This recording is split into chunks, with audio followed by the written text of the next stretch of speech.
Hello बच्चों, exercise 5.4 question number 7। चलो start करते हैं। In a right triangle A B C, angle B is equal to 90 degree.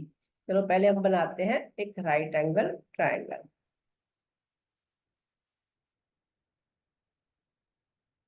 Right angle triangle हो गया ये। इसमें जो आपका एंगल बी है वो 90 डिग्री है, तो हमने बी को यहाँ बनाया है 90 डिग्री। ठीक है, ये क्या है 90 डिग्री। ये डब्बा जो है, बॉक्स जो है वो 90 को ही शो करता है।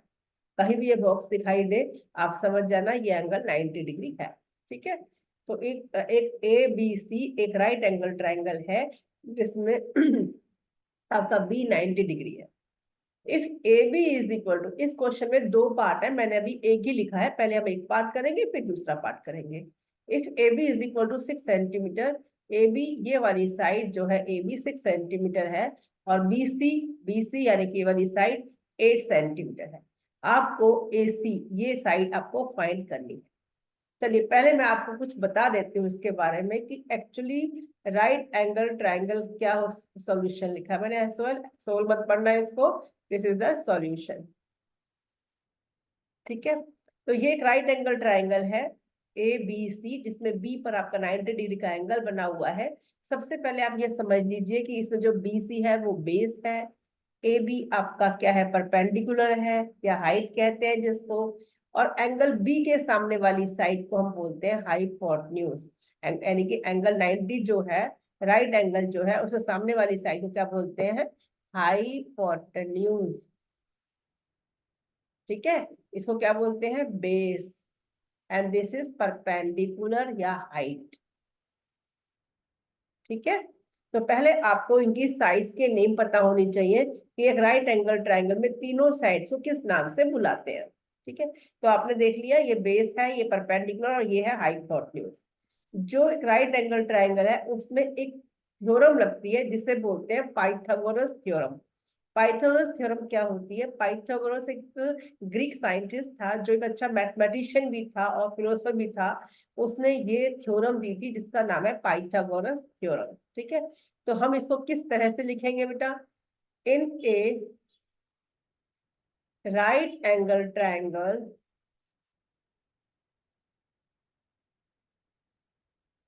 कौन सी, ए बी सी, कॉमा, यहां लिखेंगे हम ए बी स्क्वायर यानी कि परपेंडिकुलर स्क्वायर प्लस बेस का square is equal to hypotenuse square. किसने दिया ये, बाय पाइथागोरस थ्योरम। पाइथागोरस जो है ग्रीक साइंटिस्ट का नाम है, तो उसी के नाम से फेमस है। इसका नाम है पाइथागोरस थ्योरम। दो साइड के स्क्वायर का सम तीसरी साइड के स्क्वायर के बराबर होता है ऑलवेज। इसको बोलते हैं पाइथागोरस थ्योरम। ये आपको ध्यान रखना है अच्छे से। चलिए अब हम इसकी वैल्यूज डालते हैं। तो दिस इम्प्लाइज ए बी कितना है आपका 6 सेंटीमीटर स्क्वायर, तो 6 का स्क्वायर प्लस बी सी कितना है 8। आपने ये सभी ने ध्यान देना है कि ये सारी यूनिट सेंटीमीटर में है, तो कुछ भी चेंज करने की जरूरत नहीं है। अगर ये कोई मीटर है, सेंटीमीटर है, डेसीमीटर, अगर सेम नहीं है तो हम पहले इनको सेम करेंगे। मैंने यहाँ सेंटीमीटर लिखा नहीं है, अंडरस्टूड है कि ये सेंटीमीटर में है, ये भी सेंटीमीटर में है, तो जो आएगा वो भी क्या होगा, सेंटीमीटर में ही होगा।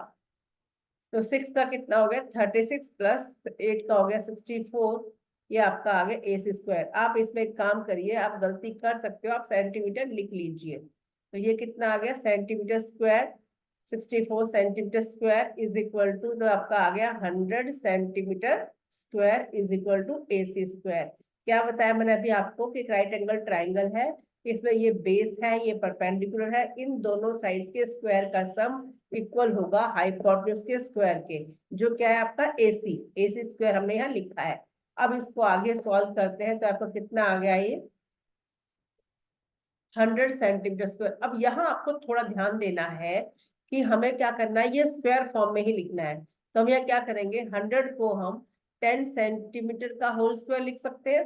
आपको ये तो लर्न हो गया कि 10 का स्क्वायर 100 होता है, सेंटीमीटर का सेंटीमीटर स्क्वायर लिख दिया हमने, दोनों को ब्रैकेट पे रखा और इस तरह से हमने इसको शो कर दिया। इसका तो अकेला है तो इसको एसी का स्क्वायर लिख दो या एसी का होल स्क्वायर लिख दो, एक ही बात है। ठीक है, अब देखो यहाँ आप देख रहे हो कि दोनों की पावर क्या है, सेम है। तो दोनों का बेस भी सेम होगा। तो यहाँ आपने ये लिखना है जो कि हमने एक्सपोनेंट चैप्टर में सीखा था, मैंने बहुत अच्छे से आपको इस पे क्वेश्चन भी कराए थे कि since exponents are same,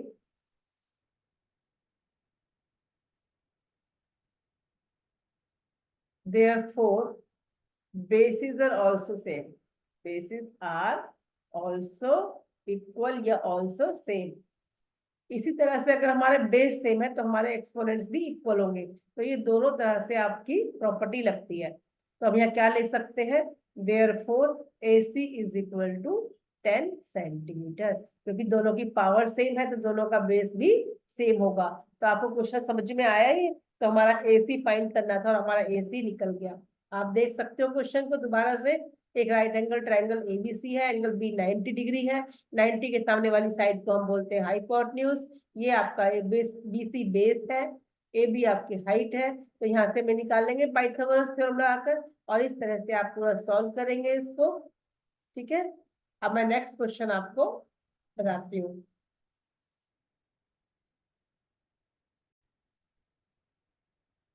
hello बच्चों, वापस आते हैं हम क्वेश्चन नंबर 6 के 7 के सेकंड पार्ट पर। ठीक है, तो इसमें भी हमें क्या करना है, AC गिवन है, BC गिवन है और AB हमें फाइंड करना है।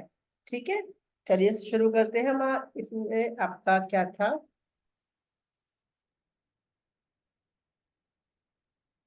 AC क्या लिया था हमने, हाइपोटेन्यूज। उसी तरह से हम इस क्वेश्चन को भी करेंगे। चलिए दोबारा से ट्रायंगल बना लेते हैं। ए बी सी, ये 90 डिग्री एंगल है आपका। AC गिवन है 13 सेंटीमीटर, BC गिवन है 5 सेंटीमीटर और AB आपको निकालना है। AC आपको मालूम है क्या है, हाइपोटेन्यूज है, BC बेस है और AB आपका परपेंडिकुलर है। तो आपस से वही चीज लिखेंगे हम, in a right angled triangle ABC, comma AC square is equal to AB square plus BC square by Pythagoras theorem। एक बात बच्चों हमेशा ध्यान रखना, ये पाइथागोरस थ्योरम सिर्फ और सिर्फ एक राइट एंगल ट्रायंगल में ही लगती है, ना एक्यूट में लगती है ना ही ऑब्ट्यूस एंगल ट्रायंगल में लगती है। तो ठीक है, ये बात आपको हमेशा ध्यान रखनी है। अब देखिए हमें AC स्क्वायर गिवन है, AB स्क्वायर फाइंड करना है। तो हम एक काम करते हैं, जो हमें गिवन है वो हम लेफ्ट हैंड साइड रख लेते हैं और जो हमें फाइंड करना है उसको हम राइट साइड ही रखते हैं। ठीक है, तो AC आपका कितना है, 13 सेंटीमीटर का होल स्क्वायर माइनस BC कितना है, 5 centimetre square is equal to AB square. ठीक है बच्चों, 13 का स्क्वायर होता है 169 सेंटीमीटर स्क्वायर, माइनस में 5 का स्क्वायर होता है बेटा 25 centimetre square is equal to AB square. ये आपको ध्यान भी होना चाहिए, हम पहले स्क्वायर रूट में कर चुके हैं। अब ये आपका है 169 माइनस 25 आपका आ गया 144 centimetre square is equal to AB square. अब क्या आप बता सकते हैं कि 144 किसका स्क्वायर है, बताइए, शाबाश। अगर किसी को दिक्कत आ रही है तो वो बाय प्राइम फैक्टराइजेशन से इसे स्क्वायर की फॉर्म में ले आएगा।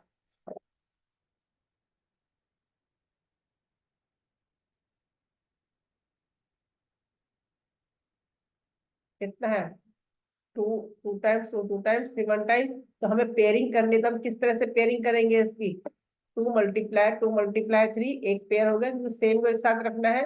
और इसको हम 2 × 3 × 3 इस तरह से रख सकते हैं, 2 2 1 3 इस तरह से। कैसे पेयरिंग बनेगी, इसकी इसके साथ और इसकी इसके साथ, यानी कि 2 × 2 × 3 और इसका क्या हो जाएगा, होल स्क्वायर। तो इसे हम क्या ले सकते हैं, 2 2 4 4 3 12। तो ये 12 सेंटीमीटर का होल स्क्वायर। ये बात समझ में आ रही है आपको कैसे करना है। सबसे पहले आपने प्राइम फैक्टराइजेशन करनी है। अगर आपको स्क्वायर्स लर्न नहीं है तो, अगर लर्न है तो आप डायरेक्ट भी कर सकते हो।